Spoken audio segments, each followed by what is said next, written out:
Sejam todos bem-vindos a mais um bloco do nosso curso e nesse nós vamos aplicar na prática como o ChatGPT pode nos auxiliar no momento da elaboração de uma petição. Bom, pessoal, eu estou trazendo aqui a pergunta, na verdade, o case que caiu na minha prova da OAB em Direito Civil, fiz a segunda fase no 13º exame. E a pergunta foi sobre um engenheiro que adquiriu um ar-condicionado que apresentou problema. Então, eu fiz, foi há muitos anos atrás, salvo engano, foi no ano de 2014, do 13º exame de ordem. Eu fiz a segunda fase em Direito Civil, fui aprovado no primeiro exame que eu fiz, e vou trazer essa narrativa desse exame para o ChatGPT me ajudar a elaborar essa petição inicial. Lembrando que justamente o que a gente deveria fazer no 13º exame foi a elaboração da petição inicial com base nessa narrativa. Então o que eu vou fazer é o seguinte, basicamente é um caso aqui de um rapaz que está processando uma empresa que é sediada em São Paulo, ele mora no Rio de Janeiro e por conta do ar-condicionado que apresentou problemas, ele não conseguia ver esse problema resolvido. Então, ao final, ele pede para eu elaborar a peça prático-profissional. Vou copiar aqui, olha, toda essa narrativa e vou trazer para o ChatGPT para ver como que na prática eu aplicaria a ajuda dele, eu pediria a ajuda dele para resolver essa petição inicial. Finja ser um auxiliar jurídico, pois sou advogado e quero que me ajude a elaborar uma petição inicial para o caso a seguir. Como você pode ver, eu estou pedindo para o ChatGPT fingir aqui ser uma espécie de auxiliar jurídico, eu estou dizendo que eu sou advogado. Quando eu digo que eu sou advogado, a tendência é que ele evite aquelas respostas como olha, aconselho que você procure um advogado, porque ele já está dando a resposta para um. E vou colocar a narrativa do caso. Vou dar o Enter e vamos ver o que ele vai me dar de resposta, tá, gente? E aqui ele já está redigindo a minha resposta. Olha que legal. Excelentíssimo senhor juiz de direito da Vara da Comarca do Rio de Janeiro, porque aqui quem é do Rio de Janeiro sabe que a gente se refere à comarca do Rio de Janeiro como comarca da capital, pois aqui a gente tem a divisão em regionais. Regionais do Meier, de Jacarepaguá, da Barra da Tijuca. Então, como no exame ele falava, inclusive a resposta, mesmo sabendo disso, a resposta que eu coloquei na minha peça foi comarca do Rio de Janeiro, porque o exame da OAB é um exame de ordem nacional. Eu imaginei, pô, a pessoa que está em outro estado, às vezes ela não vai ter essa sacada de que aqui no Rio de Janeiro é dividido por regionais. Então, eu coloquei comarca do Rio de Janeiro no exame, embora na prática forense a gente coloque comarca da capital, regional de tal lugar. E aqui ele ele exatamente traz Rio de Janeiro, inclusive a resposta desse exame de ordem é comarca do Rio de Janeiro. Comarca da capital também não teria problema. E aí ele já coloca a qualificação, Marcelo, brasileiro, engenheiro, inscrito no CPF. Você vê que as informações que não constam na narrativa dos fatos, ele coloca XXX, ele coloca domiciliado na rua XYZ, número 123, barra ABC. Então ele coloca para eu preencher essas informações. Por ser o advogado, conforme procuração anexa, com escritório tal, na Rua dos Advogados, ele tá até dando um exemplo aqui, CEP, onde recebe intimações. Ação de substituição de produto com danos morais. E aqui, pessoal, o nome da peça, óbvio que o mais importante é como a gente faz a estrutura da petição, os pedidos, a fundamentação e como a gente nomeia. É importante, mas os pedidos e a narrativa têm muito mais importância para uma boa peça processual do que o nome iuris de fato que a gente coloca. Entretanto, óbvio que a gente sempre vai prezar para o nome correto da peça. Na minha prática jurídica, eu colocaria aqui como uma ação de obrigação de fazer, não necessariamente como uma ação de substituição de produto com danos morais. Colocaria ação de obrigação de fazer com pedido de indenização por danos morais. É o meu estilo de escrita, não que essa forma aqui não esteja correta, Ao meu ver, ação de substituição de produto seria mais uma obrigação de fazer, né? Seria uma nomenclatura mais adequada a essa peça processual. E é por isso, eu simplesmente estou trazendo isso aqui para vocês para mostrar a importância que é fazer a revisão do conteúdo. Ele vai me dar estrutura como se tudo tivesse pronto. Mas se eu não revisar, se eu não colocar ali o meu estilo, eu posso ter problemas tanto em relação à assertividade da peça, como até mesmo em colocar ali o fator mais importante, que é, dentro de uma defesa ou então de um processo judicial, que é o fator humano, que é o seu estilo de peticionamento, seu estilo de escrita e tudo mais. E aqui ele tem em face da empresa X, pessoa jurídica de direito privado, CNPJ tal. E ele traz aqui a narrativa dos fatos de acordo com aqueles fatos ali que menciona no exame, que menciona na narrativa. Também não é uma estrutura que eu colocaria. Ele numera aqui 1, 2, 3, 4, 5, 6. Mas o que é mais importante aqui é que ele pega uma narrativa em terceira pessoa. Olha, uma narrativa que sempre se refere ao autor como Marcelo, e aqui ele já substitui, ele já não chama mais de Marcelo, já coloca na prática forense, que seria o autor requereu a substituição do produto, surpreendentemente a réu. O que eu gosto de fazer às vezes? Eu pego essa narrativa dele e eu vou relendo, refazendo, colocando coisas. Eu utilizo isso daqui como uma espécie de esqueleto. Eu pego como uma espécie de estrutura para eu poder implementar a forma como eu gosto que as minhas peças processuais sejam elaboradas. Então, em momento nenhum, muita gente acaba dizendo isso, acaba achando isso. A inteligência artificial substitui o trabalho do advogado. Ela vem para facilitar. Eu não preciso criar a estrutura da peça. Eu já tenho a estrutura pronta. O que eu vou fazer vai ser colocar todo o meu estilo, fazer a correção. Isso não tem diferença, ao meu ponto de vista, se eu, por exemplo, pedisse para um outro advogado, um estagiário, estruturar a petição para que eu possa fazer de fato ali a correção ou então a finalização dessa peça. Simplesmente eu estou pegando aqui uma estrutura já em formato de petição inicial que facilita muito para eu colocar outros pontos, tá? Então ele já coloca a narrativa dos fatos, coloca os fundamentos jurídicos, já inclusive coloca alguns artigos, tá? Está colocando aqui o artigo 18 do Código de Defesa do Consumidor. Não estou dizendo nesse caso específico, mas eu utilizando, quando eu peço para fundamentar, eu já vi o chat GPT colocando o artigo errado. Então vamos supor, quando ele coloca aqui, eu sempre faço a conferência. Se eu quiser utilizar o artigo que ele está sugerindo, eu sempre faço a conferência antes. É importante que a gente, como pessoas profissionais que utilizam a inteligência artificial, seja uma espécie de curador do conteúdo muitas vezes, né? Às vezes o chat GPT ele vai trazer um conteúdo ali perfeito, que você vai pensar, pô, isso aqui eu não vou mudar em nada, isso aqui está muito bem redigido, está muito bem fundamentado. Mas é importante que você exerça um papel de curador desse conteúdo. O curador vai ser a pessoa que vai analisar, verificar as informações, os fatos, ver se adequa com a realidade, ver se aplica a legislação que ele está utilizando. Então você vai ser uma espécie ali de filtro também. Óbvio que eu vou muito além disso, principalmente quando a gente fala de redação de peça. Um curador, né, dentro de um serviço de elaboração aqui de peticionamento jurídico, eu acho que é muito interessante para petições simples, como por exemplo petição de juntada, né? Faça uma petição, elabore uma petição de juntada de documento, geralmente uma petição padronizada, aí de fato a gente só bate o olho ali, vê se está tudo certinho, até pega ali, copia e cola, uma petição simples, só para juntar determinado documento, não vai ser feito nenhum requerimento extra.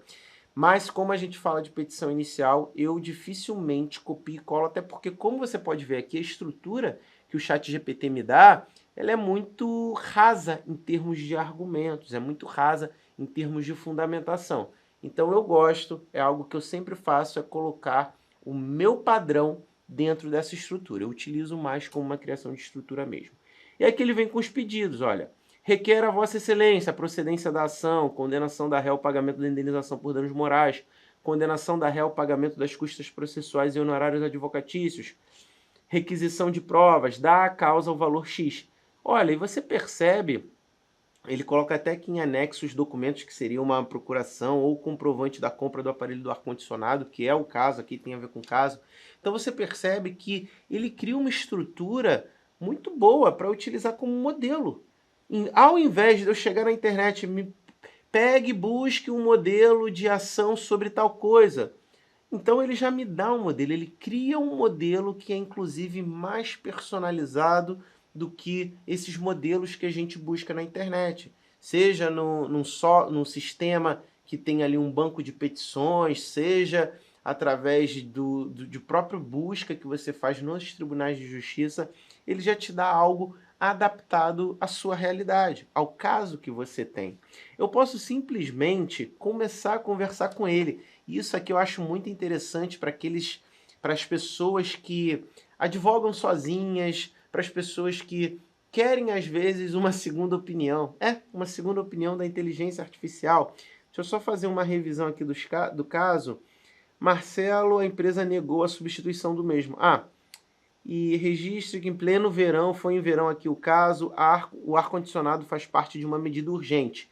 Então ele menciona uma medida urgente. E você repara, o que eu reparei aqui, que o ChatGPT esqueceu de pedir uma antecipação de tutela, pois o caso fala da substituição de um produto em pleno verão, de um ar-condicionado, um produto que passa a ser essencial. E eu posso simplesmente conversar com ele, olha, será que não é cabível antecipação de tutela? Vamos ver o que ele vai responder? Sim, é cabível pleitear a antecipação de tutela na petição inicial, visando obter uma decisão que assegure a substituição do aparelho de ar-condicionado de forma mais rápida antes do julgamento final do processo.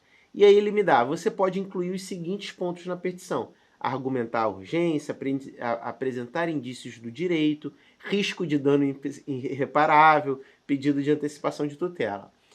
Pegue o modelo da petição acima e reescreva com o pedido de antecipação de tutela. Então você começa a reparar como facilita, você é uma espécie de organizador do conteúdo, você vai pegando os blocos de conteúdo e vai pedindo para o ChatGPT fazer esse encaixe. E aqui, olha, dos fatos, aqui ele já muda o nome da peça: ação de substituição do produto com danos morais e pedido de antecipação de tutela. E aí ele novamente repete os fatos, os fundamentos jurídicos e cria um tópico diante da urgência, com fundamento no artigo 300 do CPC, requer a antecipação de tutela. E aqui ele coloca alguns itens que eu precisaria mudar. Olha, apresentar indícios do direito, reforçar a responsabilidade. Ele não fala, ele me dá a diretriz do que eu tenho que preencher, mas ele aqui de fato não preenche. E nos pedidos ele inclui a antecipação de tutela. Então eu posso fazer a manipulação desse conteúdo, posso pedir para ele incluir determinada informação, excluir. O interessante é que ao final disso tudo, eu posso simplesmente pegar isso aqui, olha. Eu vou ter um modelo de petição. Posso simplesmente jogar isso aqui no Word, copiar e colar e a partir desse padrão, dessa estrutura, começar a redigir. Vou perguntar aqui algo completamente absurdo, tá, gente? Só para ver se o ChatGPT consegue orientar a gente quando a gente tem uma ideia que não seria aplicado ao caso. Será cabível o pedido de 5 ar-condicionado como compensação? Vamos perguntar. Na prática aqui não é um pedido que seria aplicável a esse caso. O pedido de substituição de 5 aparelhos como compensação pode ser cabível desde que você possa comprovar a situação, se que a situação justifica essa quantidade de substituições. No entanto, é importante lembrar que a concessão desse pedido dependerá da análise do juiz com base nas provas. Para que seja considerada a substituição de múltiplos aparelhos, é fundamental demonstrar que todos apresentam os mesmos defeitos. E aí ele basicamente diz aqui que ele pondera, né, que uma substituição, eu comprei um ar-condicionado, substituir por 5, né, ele faz com que eu pense se seria razoável esse pedido com base nessas questões. Eu acho, em termos de discussão jurídica, extremamente válido o ponto de vista que ele está trazendo. Óbvio que na minha posição não vejo que caiba o pedido, eu tenho um ar-condicionado, eu quero 5 de volta, porque na verdade os outros 4 passam a ser um pedido que teria mais a ver com uma indenização moral, não de fato pelo problema em si. Mas você vê que ele pondera ali determinados pontos. Então, para quem às vezes, poxa, tem 2 caminhos a seguir, está em dúvida, às vezes a pessoa advoga sozinho, está no início da carreira, cara, é excelente como um chat ali para você só ver o ponto de vista. Óbvio que eu não aconselho você pegar o que o ChatGPT vai te passar e levar como verdade absoluta. Eu estou a todo tempo trazendo isso, a própria OpenAI diz que ele pode trazer uma informação que não é correta, uma informação inverídica. Então é importante que você faça a correção desse conteúdo, a verificação se esse conteúdo é pertinente ou não. Mas muitas vezes, assim como para você ter ideias para criar um artigo para um blog do seu escritório, você pode utilizar essa conversa com o ChatGPT para você ter ideias de teses que você não argumentou. Vou fazer um outro teste aqui, olha, vou pegar. Em relação aos pedidos, eu vou colocar somente o pedido para que seja confirmada a substituição do aparelho, tá? Mas não vou pedir para que seja condenada a empresa em danos morais. Então, eu vou falar, vou abrir um novo chat para não pegar o outro, olha. Com base nestes fatos, os meus pedidos em uma petição inicial estão corretos? E aí vou colocar apenas o pedido de substituição do ar-condicionado, tá? Não vou colocar o pedido de indenização por danos morais. Então, vou lá, vou copiar a narrativa novamente na peça processual. Na prática, o ChatGPT deveria me falar, olha, cabe pedido de indenização por dano moral. Seria pertinente você pedir, não tem por que você pedir apenas a substituição do aparelho. Vamos ver aqui o que ele vai me dizer.